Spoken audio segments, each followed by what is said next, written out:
Había estado planeando esta sorpresa durante semanas. Mi marido, Alejandro, siempre había sido el centro de mi mundo desde que nos conocimos en la Universidad de Sevilla, hace ya 10 años. Quería que su cumpleaños número 35 fuera especial, memorable, algo que recordara por el resto de su vida. Trabajé horas extras en la agencia de publicidad, donde era directora creativa, ahorrando cada euro extra para este día. Salí del trabajo más temprano de lo habitual, con el corazón lleno de emoción y las manos ocupadas. En una llevaba un pastel de chocolate, encargado en la pastelería La Campana, la favorita de Alejandro desde que éramos novios, y paseábamos por el casco antiguo de Sevilla. En la otra sostenía un regalo envuelto en papel dorado, un reloj que había visto admirar a Alejandro en el escaparate de una joyería en la calle Sierpes. El taxi me dejó frente a nuestra casa, en el barrio de Triana. Era una tarde cálida de mayo, con el aroma de los naranjos en flor impregnando el aire. Sin embargo, noté algo extraño mientras caminaba hacia la puerta. Había demasiados coches aparcados en nuestra calle, normalmente tranquila. Reconocí el Seat rojo de mi cuñado Carlos, el BMW negro de mi jefe, e incluso el viejo Citroën de mis padres. El sonido amortiguado de música y risas llegaba desde el interior de la casa. Mi corazón comenzó a latir más rápido. ¿Acaso Alejandro había organizado su propia fiesta sorpresa? Conocía a mi marido, un hombre sociable y alegre que adoraba estar rodeado de amigos y familia. Pero organizar una fiesta sin decírmelo no era propio de él. Siempre habíamos sido un equipo, compartiendo cada detalle de nuestras vidas. Con manos temblorosas, saqué las llaves de mi bolso y abrí la puerta. El volumen de la música y las risas aumentó de golpe. Nuestra sala de estar, normalmente ordenada y tranquila, estaba transformada.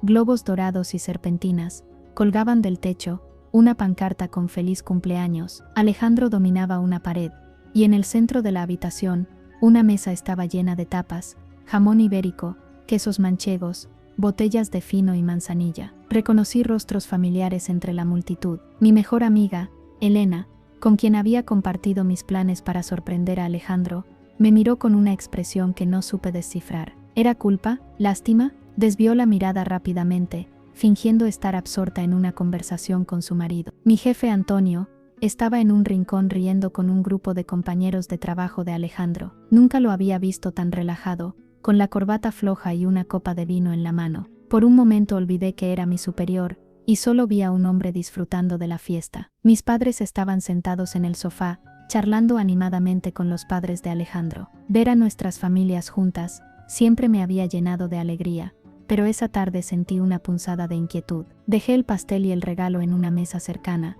sintiéndome repentinamente fuera de lugar en mi propia casa. La emoción y la anticipación que había sentido durante todo el día se transformaban rápidamente en confusión y un malestar creciente. Busqué a Alejandro entre la multitud, necesitando desesperadamente una explicación, una sonrisa, algo que me dijera que todo estaba bien. Lo encontré en el centro de la sala, con una copa de champán en la mano, riendo con mi hermana, Laura. Laura y yo siempre habíamos sido muy unidas, a pesar de los 3 años que nos separaban. Crecimos compartiendo habitación, secretos y sueños. Ella había sido mi dama de honor en la boda, y yo la suya cuando se casó con Miguel hace 2 años. Verla allí no debería haberme sorprendido. Después de todo, era parte de la familia. Pero algo en la forma en que se inclinaba hacia Alejandro, en cómo su mano descansaba casualmente sobre su brazo, me hizo sentir incómoda. Me acerqué con una sonrisa forzada, determinada a unirme a la celebración a pesar de la creciente sensación de que algo no estaba bien. Alejandro me vio aproximarme,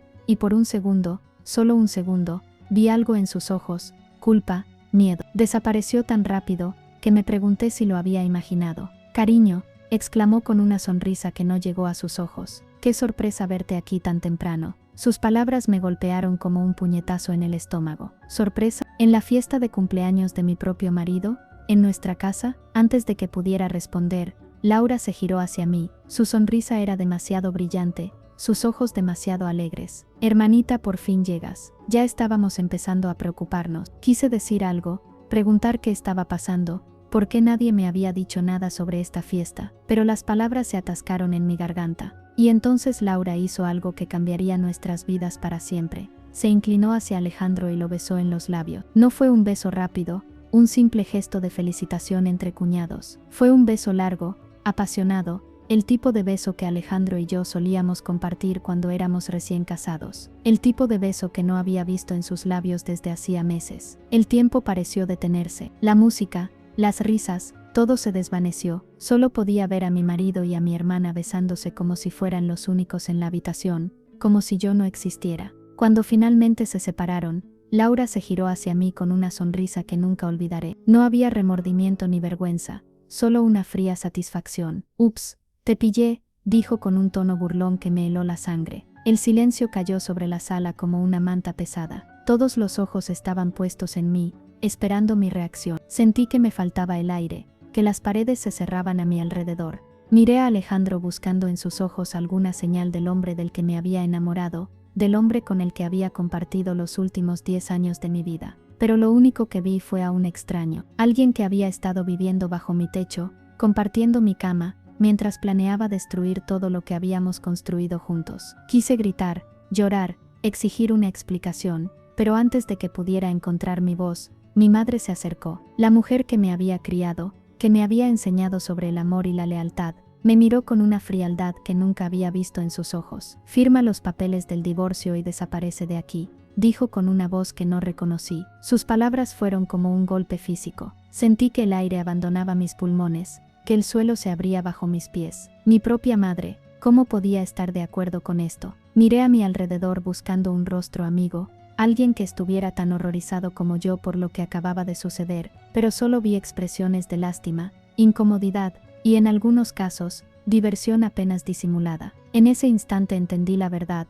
Esto no era un accidente, ni una sorpresa inesperada. Era una emboscada cuidadosamente planeada. Cada persona en esa habitación sabía lo que iba a pasar, y cada uno de ellos había elegido ser parte de este cruel espectáculo. Sin decir una palabra, di media vuelta y salí de la casa. Dejé atrás el sonido de las risas que se reanudaban, los brindis que continuaban como si nada hubiera pasado, como si mi mundo no acabara de hacerse pedazos. Caminé por las calles de Triana sin rumbo fijo, con la mente en blanco y el corazón roto. El sol se estaba poniendo sobre el Guadalquivir, pintando el cielo de naranja y rosa. Era el tipo de atardecer que Alejandro y yo solíamos admirar juntos desde el puente de Triana. Ahora esa imagen, como tantas otras, estaba manchada para siempre. No sabía qué iba a hacer, ni dónde iba a ir. Lo único que tenía claro era que mi vida, tal como la conocía, había terminado, y que la lucha por sobrevivir a esta traición apenas estaba comenzando. Las calles de Triana, que tantas veces había recorrido con alegría,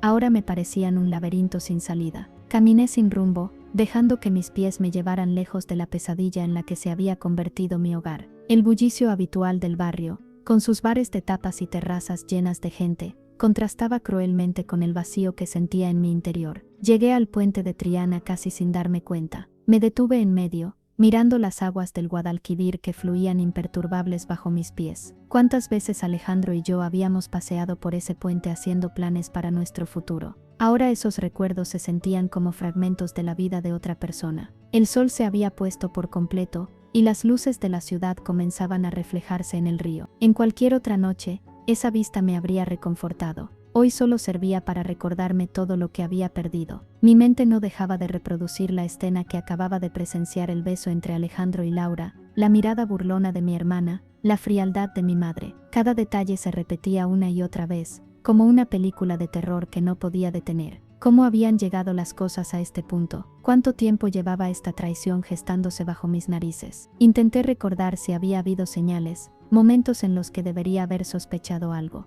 pero lo único que venía a mi mente eran recuerdos felices, ahora teñidos de duda y dolor. Recordé la última Navidad, cuando toda la familia se reunió en casa de mis padres. Laura había estado especialmente atenta con Alejandro, sirviéndole más vino, riendo de sus chistes. En aquel momento me alegré de ver a mi hermana y a mi marido llevarse tan bien. Ahora esa imagen adquiría un significado completamente diferente. Y luego estaban las largas horas que Alejandro pasaba trabajando en los últimos meses, las llamadas que terminaban abruptamente cuando yo entraba en la habitación, las reuniones de negocios en fines de semana. Todo encajaba en un patrón que había sido incapaz de ver. Me sentí estúpida, ingenua. ¿Cómo no me había dado cuenta? Tan ciega había estado por mi amor hacia Alejandro, que no pude ver lo que estaba pasando frente a mis propios ojos. Un grupo de turistas pasó a mi lado, riendo y tomando fotos del puente iluminado. Su alegría me pareció obscena. Quise gritarles, decirles que el mundo era un lugar cruel, y que el amor no era más que una mentira, pero me contuve. No era culpa suya que mi vida se hubiera desmoronado. Seguí caminando, esta vez con un propósito. Necesitaba un lugar donde pasar la noche. No podía volver a casa, no después de lo que había pasado. La idea de dormir en la misma cama donde Alejandro y yo habíamos compartido tantas noches me revolvía el estómago. Recordé un pequeño hotel en el barrio de Santa Cruz, el Hotel Las Casas de la Judería, que solíamos recomendar a los amigos que nos visitaban. Esperaba que tuvieran una habitación disponible, incluso a esas horas. Mientras caminaba hacia el hotel, mi mente seguía dando vueltas. ¿Qué iba a hacer ahora? Toda mi vida en Sevilla estaba ligada a Alejandro, nuestros amigos, que claramente habían elegido su bando, mi trabajo en la agencia de publicidad, donde él había sido mi enlace para conseguir el puesto, incluso mi familia, que parecía haberse puesto de su lado. Me sentí completamente sola, abandonada por todos aquellos en quienes había confiado. La traición de Alejandro y Laura dolía, por supuesto, pero la actitud de mi madre, eso era algo que no podía comprender. ¿Cómo podía una madre tratar así a su hija? Llegué al hotel justo cuando empezaba a caer una ligera llovizna. El recepcionista, un hombre mayor con una amable sonrisa, me miró con preocupación. Supongo que mi aspecto dejaba mucho que desear tras horas de vagar por la ciudad. ¿Se encuentra bien, señora?, preguntó mientras me registraba. Quise decirle que no, que nada estaba bien, que mi vida se había hecho pedazos en cuestión de minutos. Pero en lugar de eso, solo asentí y forcé una sonrisa. Solo cansada, respondí. Ha sido un largo día. Me entregó la llave de la habitación y me deseó buenas noches. Subí las escaleras sintiendo como si cargara el peso del mundo sobre mis hombros. La habitación era pequeña pero acogedora, con paredes encaladas y una pequeña ventana que daba a un patio interior típico sevillano. En cualquier otra circunstancia habría apreciado su encanto. Esa noche apenas la registré. Me senté en la cama, sintiéndome repentinamente exhausta. El silencio de la habitación era opresivo después del caos emocional del día. Casi deseé estar de vuelta en la fiesta,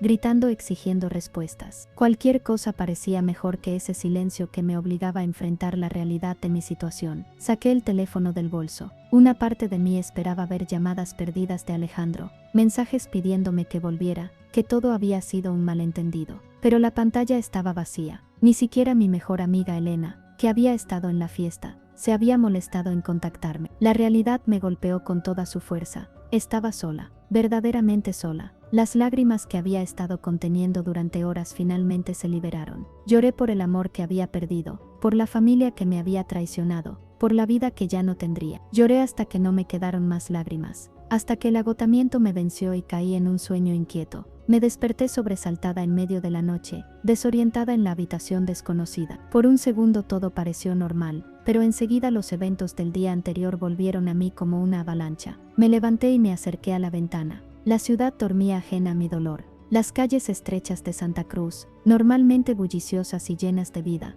estaban silenciosas y vacías. Me sentí como un fantasma observando un mundo al que ya no pertenecía. ¿Qué iba a hacer ahora? La pregunta se repetía en mi mente una y otra vez. Toda mi vida en Sevilla giraba en torno a Alejandro, nuestro apartamento en Triana, nuestros amigos, incluso mi trabajo. Todo estaba conectado a él, de alguna manera. Pensé en mi trabajo en la agencia de publicidad. Podría seguir allí, sabiendo que había conseguido el puesto gracias a los contactos de Alejandro. ¿Cómo podría enfrentar a mis compañeros, que seguramente ya sabrían lo sucedido? Y luego estaba el tema del divorcio. Las palabras de mi madre resonaban en mi cabeza. Solo firma los papeles del divorcio y desaparece de aquí. ¿Realmente esperaban que renunciara a todo sin luchar? La rabia comenzó a reemplazar al dolor. No iba a ponérselo tan fácil. Mientras el cielo comenzaba a aclararse con los primeros rayos del amanecer, tomé una decisión. No iba a huir, no iba a desaparecer como ellos querían. Iba a luchar por mi dignidad, por lo que era mío por derecho y sobre todo por respuestas. Me di una ducha rápida,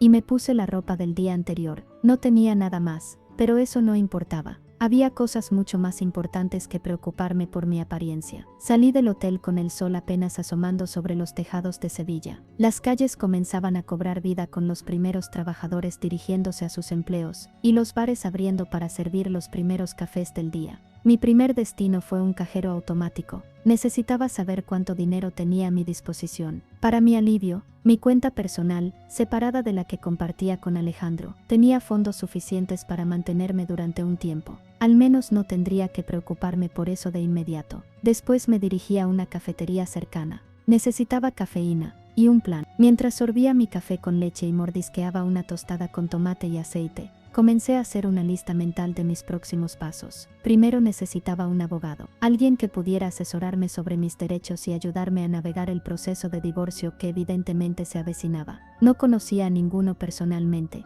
pero recordé que una compañera de trabajo había pasado por lo mismo el año anterior. Tal vez podría recomendarme a alguien. Segundo, necesitaba un lugar para vivir. El hotel era una solución temporal, pero requería algo más permanente. Quizá un pequeño apartamento en el centro. La idea de vivir sola después de tantos años me asustaba, pero al mismo tiempo me daba una extraña sensación de libertad. Tercero, y quizás lo más difícil, debía enfrentarme a Alejandro y a mi familia. Necesitaba respuestas. ¿Cuánto tiempo llevaba sucediendo esto? ¿Por qué? ¿Cómo habían podido hacerme algo así? Mientras terminaba mi café, sentí una determinación que no experimentaba desde hacía mucho tiempo. La conmoción y el dolor seguían ahí, por supuesto, pero había algo más, una chispa de fuerza, de resiliencia. Salí de la cafetería con paso firme. El sol ya brillaba con fuerza, típico de una mañana de mayo en Sevilla. Las calles estaban llenas de gente yendo a trabajar, turistas explorando la ciudad, estudiantes dirigiéndose a la universidad. La vida continuaba, y yo con ella. Mi próximo destino era claro, iba a volver a casa. No para quedarme, ni para suplicar o llorar, iba a recoger mis cosas, a enfrentar a Alejandro si estaba allí,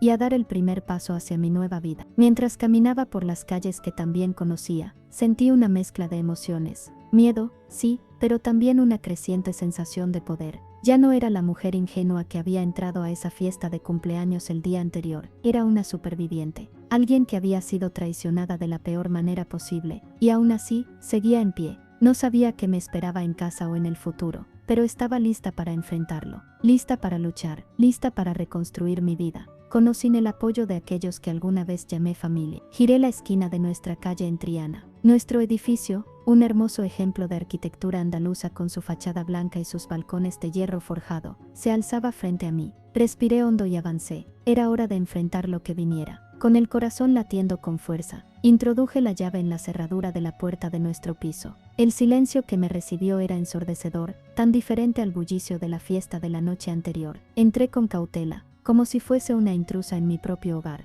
El salón aún mostraba los restos de la celebración, globos desinflados, copas a medio beber, platos con restos de comida. Era como si el tiempo se hubiera detenido en el instante en que yo salí corriendo. Respiré hondo, aspirando el olor familiar de nuestro hogar, ahora mezclado con el rancio aroma de la fiesta abandonada. Alejandro, llamé, mi voz sonando extraña en medio del silencio. No hubo respuesta. Parte de mí se sintió aliviada, otra parte decepcionada. ¿Acaso esperaba que estuviera aquí, esperándome con una explicación milagrosa que hiciera que todo tuviera sentido? Me dirigí a nuestro dormitorio, decidida a recoger algunas de mis pertenencias. Necesitaba ropa limpia, mis documentos personales, cualquier cosa que pudiera requerir en los próximos días mientras decidía qué hacer a continuación. Al abrir el armario, me paralicé. La mitad que pertenecía a Alejandro estaba completamente vacía. Sus trajes, sus camisas, sus zapatos, todo había desaparecido. La realidad de la situación me golpeó con una fuerza renovada. Esto no era una pesadilla de la que despertaría.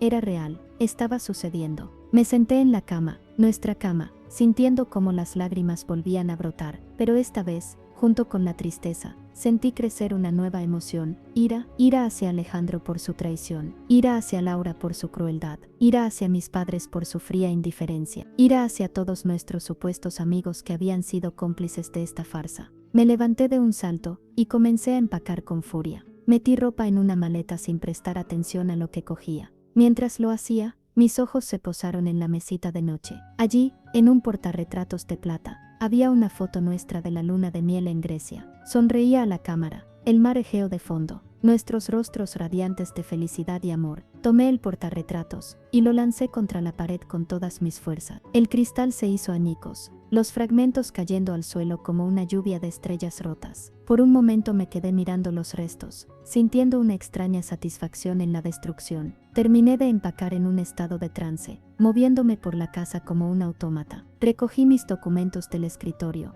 algunas joyas que habían pertenecido a mi abuela, mi portátil y unos pocos libros que no podía soportar dejar atrás. Antes de irme, me detuve en la cocina. Abrí el cajón donde guardábamos los documentos importantes y encontré lo que buscaba: nuestro contrato de matrimonio. Lo metí en mi bolso sin mirarlo. Ya tendría tiempo de revisarlo más tarde. Salí del piso sin mirar atrás, cerrando la puerta con un golpe definitivo. No sabía si volvería alguna vez, pero en ese momento lo único que quería era alejarme lo más posible. Caminé sin rumbo por las calles de Sevilla, arrastrando mi maleta tras de mí. El sol de la tarde caía implacable sobre la ciudad, pero apenas lo notaba. Mi mente estaba demasiado ocupada intentando procesar todo lo que había sucedido en las últimas 24 horas. Mis pasos me llevaron al parque de María Luisa. Encontré un banco a la sombra de un naranjo y me senté, agotada física y emocionalmente. A mi alrededor, la vida continuaba. Parejas paseaban de la mano, niños jugaban, turistas sacaban fotos. Yo me sentía como una isla de miseria en medio de un mar de normalidad.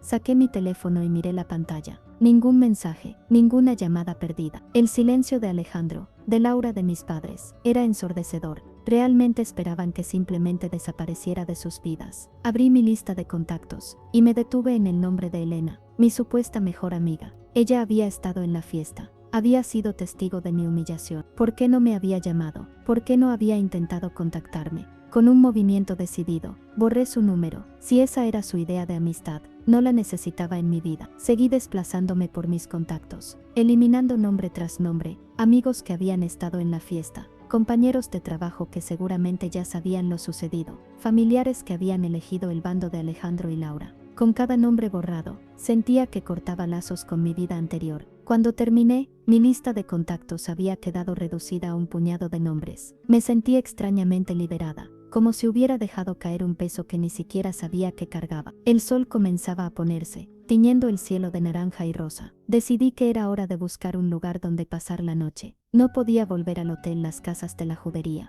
Era demasiado caro para una estancia prolongada. Necesitaba algo más económico, un sitio donde pudiera quedarme mientras decidía mis próximos pasos. Después de una breve búsqueda en mi teléfono, encontré una pensión en el barrio de La Macarena. No era el lugar más lujoso, pero las reseñas decían que era limpio, tranquilo y con un precio razonable. Tomé un taxi hasta la pensión. La dueña, una mujer mayor llamada Dolores, me recibió con una sonrisa amable. No hizo preguntas cuando pedí una habitación por tiempo indefinido, solo asintió con comprensión. A veces, hija, la vida nos da golpes duros, dijo mientras me entregaba la llave, pero recuerda, después de la tormenta, siempre sale el sol. Sus palabras, aunque un cliché, me conmovieron. Era el primer gesto de amabilidad que recibía en lo que parecía una eternidad. Asentí, incapaz de hablar por el nudo en mi garganta, y subí a mi habitación. La habitación era pequeña, pero limpia: una cama individual, un escritorio y un pequeño armario. Una ventana daba a un patio interior lleno de plantas. No era mucho, pero por ahora era mi refugio.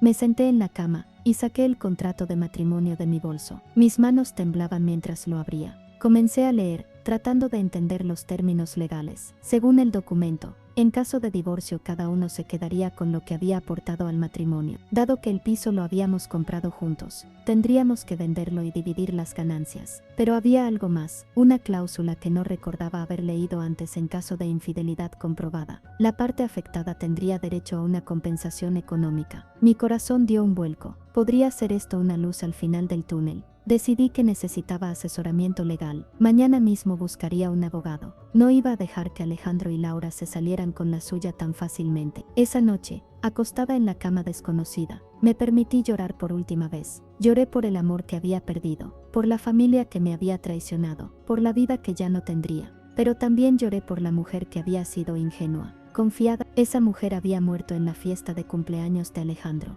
Mientras las lágrimas caían, sentí que algo nuevo nacía dentro de mí, una determinación feroz, una fuerza que no sabía que poseía. No iba a ser la víctima en esta historia. Iba a luchar, iba a exigir respuestas, iba a reclamar lo que era mío por derecho. El amanecer me encontró despierta, con los ojos secos y la mente clara. Me levanté y me miré en el pequeño espejo del armario. El rostro que me devolvió la mirada era el de una mujer cambiada. Había dolor en esos ojos, sí, pero también había fuego. Tomé una ducha rápida y me vestí con determinación. Hoy era el primer día de mi nueva vida. No sabía exactamente qué me deparaba el futuro, pero estaba lista para enfrentarlo. Bajé a desayunar y me encontré con Dolores en la pequeña cocina de la pensión. Me ofreció un café y unas tostadas, que acepté agradecida. ¿Tienes planes para hoy, hija?, me preguntó mientras me servía el café. Sí, respondí, sorprendida por la firmeza de mi propia voz. Voy a buscar un abogado. Dolores asintió con aprobación. Bien, muy bien, lucha por lo que es tuyo, niña. No dejes que nadie te pisotee.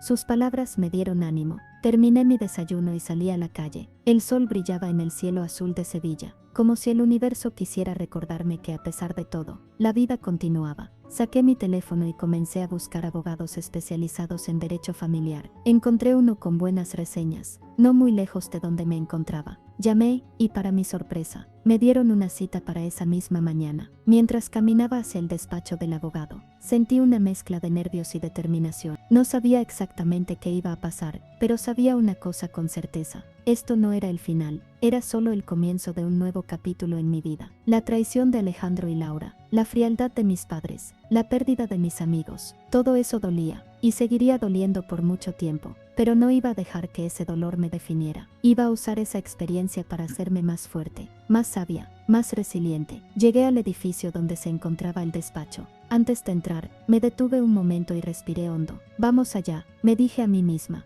Es hora de luchar. El despacho resultó ser un lugar acogedor, muy diferente de la imagen fría y formal que había imaginado. Las paredes estaban cubiertas de libros, y el olor a cuero y papel viejo llenaba el aire. El abogado, un hombre de mediana edad llamado Antonio Ruiz, me recibió con una sonrisa amable que me hizo sentir inmediatamente más tranquila. Cuénteme, señora, comenzó, invitándome a sentarme en una cómoda silla frente a su escritorio. Sánchez, completé, Carmen Sánchez. Durante la siguiente hora le conté toda mi historia. La fiesta de cumpleaños, la traición de Alejandro y Laura, la reacción de mi familia. Antonio escuchó atentamente, tomando notas de vez en cuando, su rostro mostrando una mezcla de simpatía y determinación profesional. Cuando terminé, hubo un momento de silencio. Antonio se reclinó en su silla, juntando las puntas de los dedos frente a su barbilla. Señora Sánchez, dijo finalmente, lo que le ha sucedido es terrible, y lamento mucho que esté pasando por esto, pero quiero que sepa algo, tiene opciones, no está sola en esto. Sus palabras fueron como un bálsamo para mi alma herida. Por primera vez desde aquella fatídica noche, sentí que alguien estaba realmente de mi lado. Antonio procedió a explicarme mis derechos legales. Me habló sobre el proceso de divorcio, la división de bienes, la posibilidad de solicitar una compensación por daños morales debido a la infidelidad. La cláusula en su contrato matrimonial sobre la infidelidad es interesante, dijo, hojeando el documento que le había entregado. No es común, pero definitivamente juega a su favor. Si podemos probar la infidelidad de su marido, y parece que tenemos testigos suficientes, podríamos conseguir una compensación sustancial. Mientras lo escuchaba hablar sobre estrategias legales y posibles resultados, sentí que una pequeña chispa de esperanza se encendía en mi pecho. Tal vez, solo tal vez, podría salir de esto no solo con mi dignidad intacta, sino también con los medios para empezar una nueva vida. Al final de la reunión, Antonio me aseguró que se encargaría de preparar todos los documentos necesarios para iniciar el proceso de divorcio. Me pidió que recopilara cualquier evidencia que pudiera tener de la infidelidad de Alejandro y que hiciera una lista de los testigos que estuvieron presentes en la fiesta. Salí del despacho sintiéndome más ligera de lo que me había sentido en días. Tenía un plan, tenía apoyo profesional y por primera vez desde aquella noche, sentía que tenía una oportunidad de salir adelante. Decidí caminar de vuelta a la pensión. El sol de la tarde caía sobre Sevilla, bañando las calles empedradas y los edificios históricos con una luz dorada. Mientras caminaba, mi mente daba vueltas a todo lo que había discutido con Antonio. Estaba tan absorta en mis pensamientos que casi no me di cuenta cuando llegué a la pensión. Sin embargo, al acercarme a la puerta, noté algo inusual. 3 hombres vestidos con trajes elegantes estaban de pie frente a la entrada, hablando entre ellos en voz baja. Por un momento sentí una punzada de miedo. Los habría enviado Alejandro, estaban aquí para intimidarme. Respiré hondo y me acerqué con cautela. Uno de los hombres, el más alto de los 3, me vio y se giró hacia mí. Para mi sorpresa, Su rostro se iluminó con una sonrisa amable. «Señora Carmen Sánchez», preguntó con voz suave. Asentí, todavía insegura de qué esperar. «Buenos días, señora», dijo el hombre, extendiendo la mano. «Soy Javier Morales, de la firma legal Morales y Asociados. Mis colegas y yo hemos estado esperándola. ¿Podríamos hablar con usted un momento?» Mi confusión debió ser evidente en mi rostro, porque Javier se apresuró a añadir: «Le aseguro que estamos aquí para ayudarla. Si le parece bien, podríamos hablar en un lugar más privado». Miré a los tres hombres, tratando de decidir si podía confiar en ellos. Había algo en la manera en que se comportaban profesional, pero no amenazante, que me hizo sentir que al menos debería escuchar lo que tenían que decir. «De acuerdo», dije finalmente, «podemos hablar en mi habitación». Los guié al interior de la pensión, saludando brevemente a Dolores, quien miró con curiosidad a mis acompañantes. Subimos las escaleras en silencio, y entramos en mi pequeña habitación. Una vez dentro, los tres hombres se presentaron formalmente. Además de Javier Morales, estaban Miguel Ángel Vega y Rafael Torres, todos abogados de la misma firma. «Señora Sánchez», comenzó Javier, una vez que todos estuvimos sentados, «estamos aquí porque hemos sido contratados para representarla en un asunto de suma importancia». Mi corazón dio un vuelco. «¿Contratados? ¿Por quién?», interrumpí, incrédula. «Creo que debe haber un error. Yo no he contratado a ningún abogado aparte de la consulta que tuve esta mañana». Los tres hombres intercambiaron miradas. «No ha habido ningún error», dijo Miguel Ángel. «Hemos sido contratados por un cliente que prefiere permanecer anónimo por el momento. Este cliente nos ha proporcionado información crucial sobre su situación y nos ha pedido que la ayudemos». Mi mente daba vueltas. Un cliente anónimo. ¿Quién podría ser y cómo sabían sobre mi situación? Rafael, el más joven de los tres, sacó una carpeta de su maletín. «Señora Sánchez, hemos estado investigando su caso durante las últimas 48 horas. Hemos descubierto que su marido, Alejandro García, y su hermana, Laura Sánchez, han estado conspirando contra usted durante meses». Sentí como si el aire hubiera sido expulsado de mis pulmones. ¿Meses? ¿Cuánto tiempo había estado sucediendo esto realmente?, pregunté, mi voz quebrándose. «Tenemos pruebas», continuó Rafael, «de que han estado desviando fondos de sus cuentas conjuntas y planeando dejarlas sin nada en caso de divorcio. También tenemos evidencia de su infidelidad, que se remonta a más de un año atrás». Mis manos temblaban mientras tomaba los documentos que Rafael me ofrecía: extractos bancarios, correos electrónicos, incluso transcripciones de mensajes de texto. Todo estaba allí, negro sobre blanco, la evidencia de la traición que había sufrido. «Pero, ¿cómo?», comencé a preguntar, sin poder contener la incredulidad. «Nuestro cliente tiene recursos», explicó Javier, con una sonrisa enigmática, «y parece tener un interés personal en ver que se haga justicia en su caso». Me tomé un momento para procesar toda esta información. Por un lado, estaba agradecida por esta ayuda inesperada. Por otro, me sentía vulnerable y expuesta. ¿Quién era este misterioso benefactor?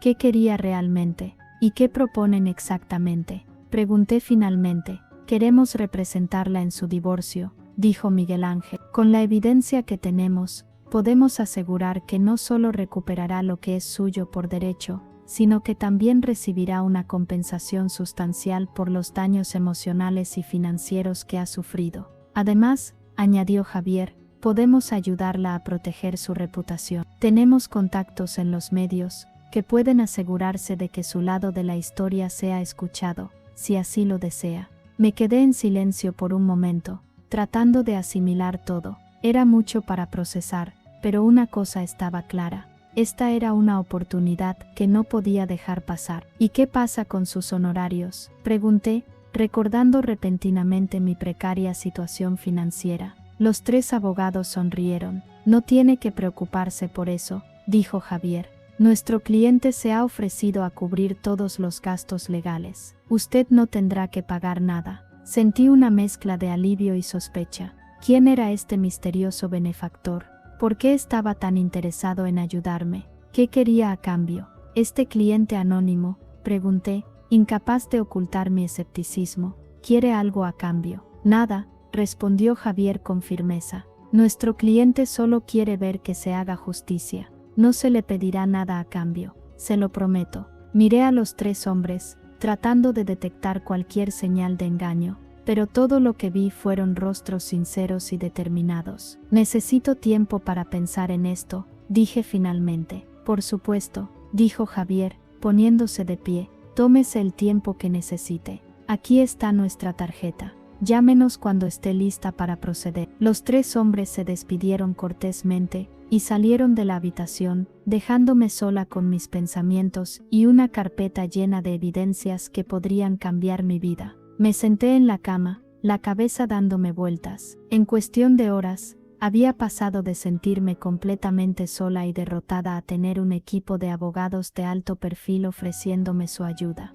Era casi demasiado bueno para ser verdad, pero a medida que hojeaba los documentos que me habían dejado, la dimensión de la situación comenzó a asentarse. Las pruebas eran innegables. Correos electrónicos entre Alejandro y Laura discutiendo sus planes, extractos bancarios mostrando transferencias sospechosas, incluso fotos de ellos juntos en momentos y lugares donde se suponía que no debían estar. Una parte de mí quería llorar ante esta nueva evidencia de traición, pero otra parte, una parte que se hacía más fuerte con cada minuto que pasaba, sentía una determinación feroz creciendo en su interior. Tomé mi teléfono y marqué el número en la tarjeta que Javier me había dado. Señor Morales, dije cuando respondió, acepto su oferta, quiero proceder con el caso. Pude escuchar la sonrisa en su voz cuando respondió, excelente decisión, señora Sánchez. Comenzaremos a trabajar en su caso de inmediato y la mantendremos informada de cada paso.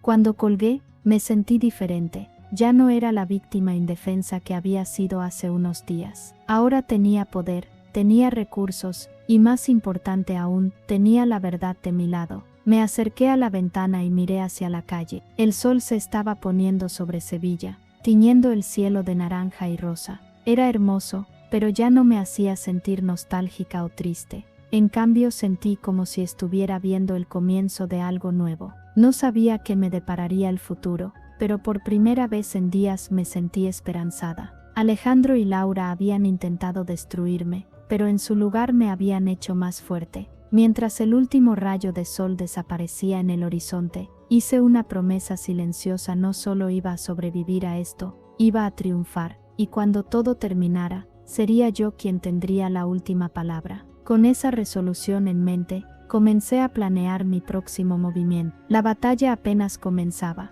pero ahora finalmente sentía que tenía una oportunidad real de ganar. Los días siguientes pasaron en un torbellino de actividad. La pequeña habitación de la pensión se convirtió en un improvisado centro de operaciones. Javier, Miguel Ángel y Rafael se turnaban para visitarme, trayendo nuevos documentos, discutiendo estrategias y preparándome para lo que estaba por venir. Una mañana particularmente ajetreada, mientras revisaba una pila de extractos bancarios, no pude contener más mi curiosidad. Javier, dije, interrumpiendo su explicación sobre una serie de transferencias sospechosas, ¿quién es realmente nuestro misterioso cliente? ¿Por qué está haciendo todo esto por mí? Javier se reclinó en su silla, su rostro mostrando una mezcla de diversión y resignación. Sabía que eventualmente llegaríamos a esto, dijo con un suspiro. La verdad es, Carmen, que nuestro cliente es alguien que te conoce muy bien, alguien que ha estado observando tu situación desde hace tiempo. Mi mente comenzó a dar vueltas, tratando de imaginar quién podría ser: un amigo que no se había revelado en la fiesta, un familiar lejano del que me había olvidado. Es tu tío Antonio, reveló finalmente Javier. Me quedé boquiabierta. El tío Antonio, el hermano mayor de mi padre, era casi una figura mítica en nuestra familia. Había dejado Sevilla hace décadas para hacer fortuna, y rara vez se le mencionaba en las reuniones familiares. Las pocas veces que había oído hablar de él era en susurros, como si fuera un secreto vergonzoso. Pero, ¿cómo? ¿Por qué?, balbuceé, incapaz de formar una pregunta coherente. Javier sonrió con comprensión. Tu tío ha estado siguiendo tu vida desde la distancia durante años. Dice que siempre fuiste su sobrina favorita. Aunque nunca pudo demostrarlo abiertamente debido a tensiones familiares, Cuando se enteró de lo que te había pasado, decidió que era hora de intervenir. Ha estado trabajando en secreto, recopilando información y pruebas contra Alejandro y Laura desde el momento en que sospechó que algo no estaba bien. Me sentí abrumada por una mezcla de emociones. Gratitud hacia este tío apenas conocido que había decidido ayudarme en mi momento más oscuro. Confusión por el secretismo que rodeaba su existencia en nuestra familia. Y una pizca de resentimiento hacia mis padres, por haberme ocultado a alguien que claramente se preocupaba por mí. ¿Saben que el tío Antonio está involucrado en esto?, pregunté, temiendo la respuesta. Javier negó con la cabeza. Tu tío prefiere mantener su participación en secreto por ahora. Dice que tiene sus razones, y que todo se aclarará a su debido tiempo. Asentí lentamente, tratando de procesar toda esta nueva información. De repente una idea me golpeó. Espera, dije, sintiendo que me faltaba el aire. Si el tío Antonio ha estado vigilando todo esto, ¿significa eso que sabía lo de Alejandro y Laura antes de la fiesta? ¿Por qué no me advirtió? Javier pareció incómodo por primera vez desde que lo conocí. Carmen, dijo suavemente, tu tío sospechaba, pero no tenía pruebas concretas. No quería intervenir sin estar seguro, por miedo a causar problemas innecesarios en tu matrimonio. Si estaba equivocado, la fiesta fue la confirmación que necesitaba para actuar. Sentí una punzada de dolor al recordar esa noche fatídica, pero también una extraña sensación de alivio. Saber que alguien había estado vigilando, tratando de protegerme incluso desde las sombras, me hacía sentir menos sola. ¿Puedo hablar con él?, pregunté, ansiosa por conocer a este misterioso benefactor. Javier negó con la cabeza. Lo siento, pero tu tío prefiere mantener la distancia por ahora. Dice que es por tu seguridad y la suya. Pero me pidió que te dijera algo. Sacó un sobre del interior de su chaqueta y me lo entregó. Esto es para ti. Con manos temblorosas, abrí el sobre y saqué una carta escrita a mano. La caligrafía era elegante y fluida, muy diferente de la de mi padre. Querida Carmen, lamento profundamente no haber estado presente en tu vida todos estos años. Las circunstancias y viejas rencillas familiares me mantuvieron alejado, pero nunca dejé de pensar en ti, ver cómo has crecido, y te has convertido en la mujer fuerte e inteligente que eres hoy me llena de orgullo. Lo que te ha sucedido es injusto, y aunque no puedo borrar el dolor que has sufrido, puedo ayudarte a encontrar justicia. Confía en Javier y su equipo. Están entre los mejores en su campo, y te ayudarán a recuperar lo que es tuyo por derecho. Recuerda siempre que eres más fuerte de lo que crees. Con todo mi cariño, tu tío Antonio. Las lágrimas corrían por mis mejillas cuando terminé de leer. Era extraño sentir tanto afecto por alguien a quien apenas conocía, pero las palabras de mi tío me llenaron de una calidez que no había sentido en mucho tiempo. Gracias, susurré. Doblé cuidadosamente la carta y la guardé en mi bolsillo. Gracias por compartir esto conmigo, dije a Javier. Él asintió con una sonrisa comprensiva. Ahora, dijo, volviendo a su tono profesional, tenemos mucho trabajo que hacer. ¿Estás lista para continuar?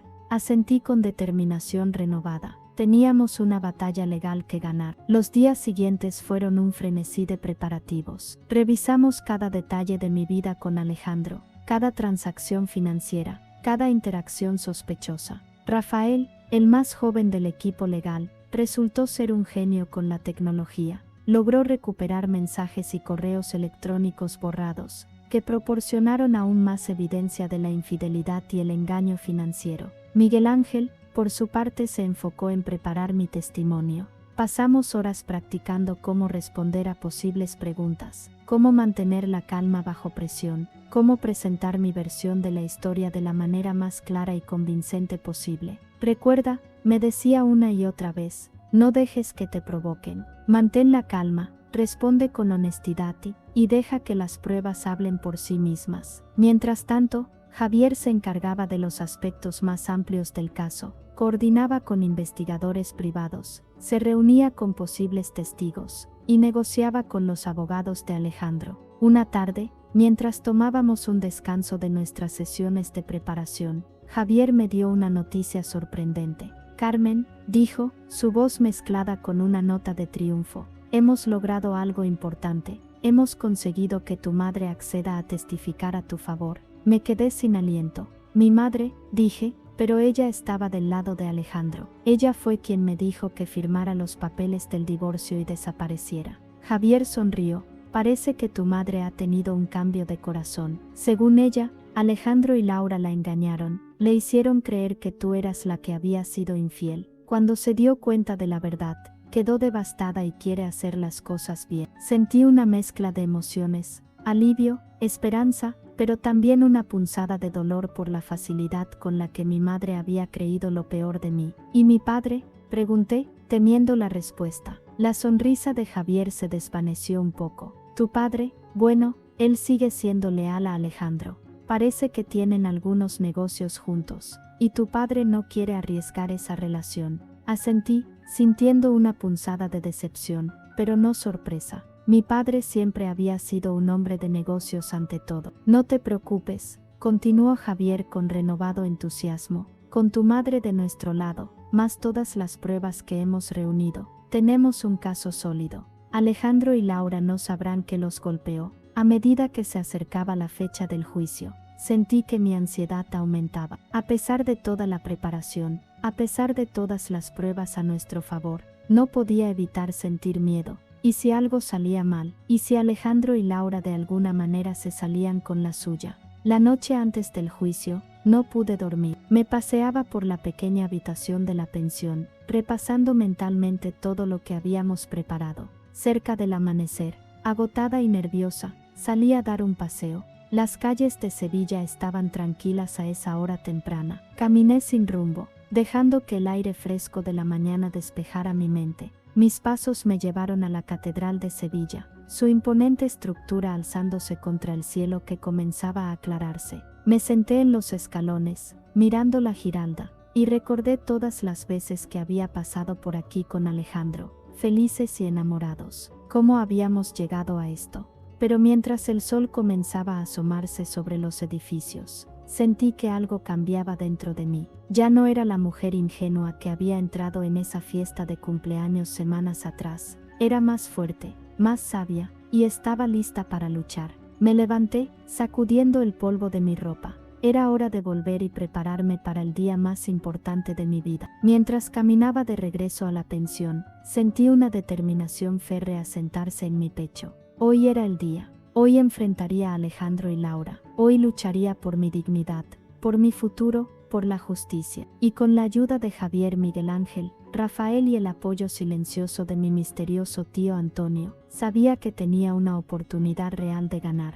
El día del juicio amaneció con un cielo despejado y un sol brillante, como si la propia Sevilla quisiera darme ánimos. Me vestí con cuidado, eligiendo un traje sobrio pero elegante que Javier había insistido en comprarme para la ocasión. La imagen es importante en el juzgado, había dicho, y yo había aceptado su consejo sin protestar. Dolores, la dueña de la pensión, me esperaba en la cocina con un café recién hecho y unas tostadas. Hoy es el gran día, dijo con una sonrisa cálida. Vas a hacer los pedazos, ya lo verás. Su confianza me reconfortó, y logré comer algo, a pesar de los nervios que me atenazaban el estómago. Javier llegó puntual para recogerme en el coche. Repasamos una vez más los puntos clave de nuestra estrategia. Recuerda, me dijo mientras nos acercábamos al Palacio de Justicia. Mantén la calma pase lo que pase. Deja que las pruebas hablen por sí mismas. Y no te dejes provocar por nada de lo que digan Alejandro o Laura.